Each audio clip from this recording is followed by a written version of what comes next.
Vous êtes en train de voir un ovule qui n'a pas encore été rejoint par le spermatozoïde.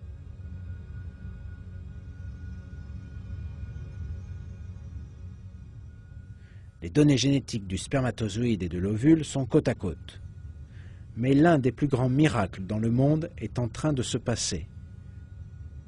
Deux jeux d'informations génétiques sont en train de se mixer pour former un nouvel être humain. Et l'union a eu lieu. Cette première cellule est appelée un zygote.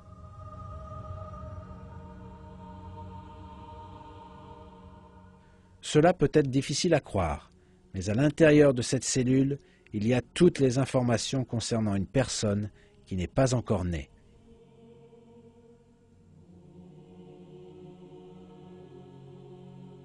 Et ce n'est pas seulement son apparence, mais aussi le squelette, les organes internes, la peau, les veines, et même la forme et le nombre de cellules sanguines circulant dans ses veines et tous les autres détails de son corps sont déterminés ici. Tout est déterminé et écrit dans cette cellule, de ses caractéristiques à l'âge de 7 ans à ses caractéristiques à l'âge de 70 ans.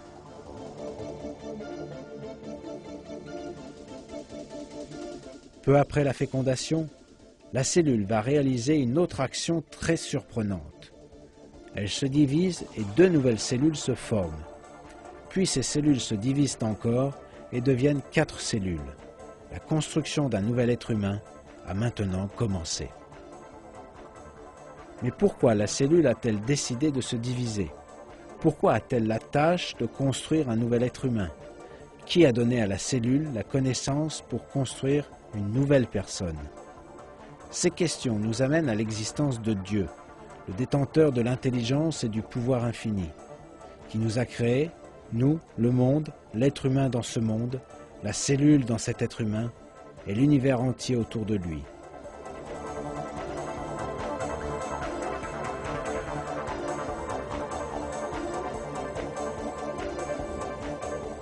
En ce moment, vous êtes en train de voir le voyage à l'intérieur de la trompe de Fallope de la cellule dans ses constantes et multiples divisions. Cette collection de cellules est connue sous le nom de morula.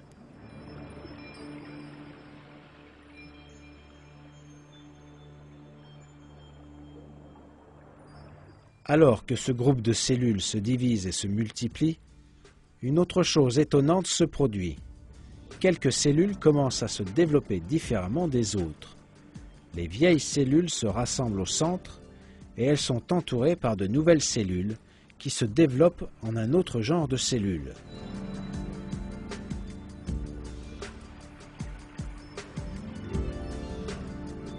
Un petit moment plus tard, le groupe de cellules au centre va former l'embryon, en d'autres mots, les premières cellules du bébé à naître, et le groupe de cellules autour d'elle va former le placenta, qui va nourrir l'embryon.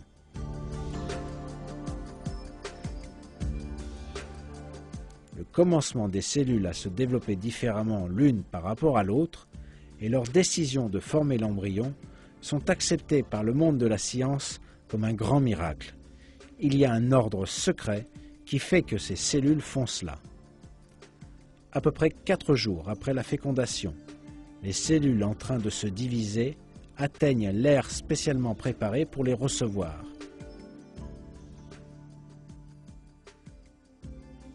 À savoir l'utérus maternel. Pour ne pas être expulsées du corps, elles doivent s'attacher à l'utérus. Toutefois, l'embryon nouvellement formé est un groupe rond de cellules similaires. Il n'a pas de crochet spécial ou d'extension pour s'attacher n'importe où. Donc, comment fait-il pour adhérer à la paroi de l'utérus? Ceci aussi a été pris en compte. Quand ces cellules atteignent l'utérus maternel, des systèmes spéciaux rentrent en action.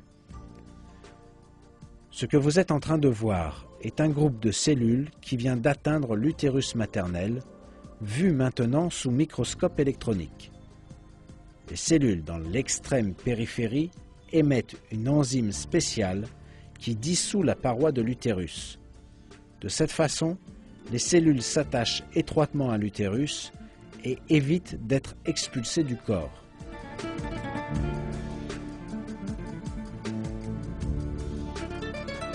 La présence de ces cellules, qui sont en même temps au bon endroit et qui sécrètent la bonne enzyme, révèle une fois encore la perfection de la création. Grâce à cette impeccable création, le groupe de cellules est incorporé dans l'utérus maternel. Cette nouvelle créature vivante, qui adhère à l'utérus et commence à se développer, est connue maintenant sous le nom d'embryon. Cette vérité découverte par la science moderne révèle un important miracle du Coran. Dans le Coran, Dieu utilise le terme de « halak » pour parler de la première phase dans l'utérus maternel.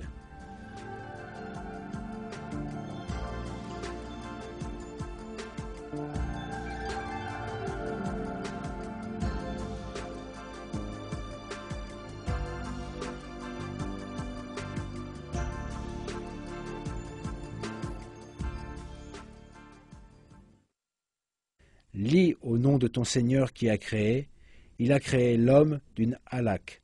Lis et ton Seigneur est le très noble.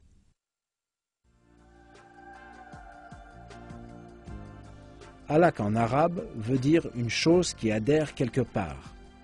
Le mot est même utilisé dans la description de certains parasites qui adhèrent à la peau et sucent le sang.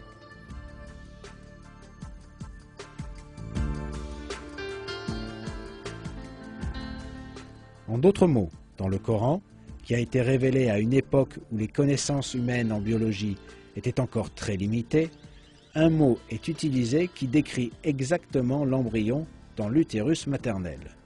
Ceci prouve encore une fois que le Coran est bien la parole de Dieu.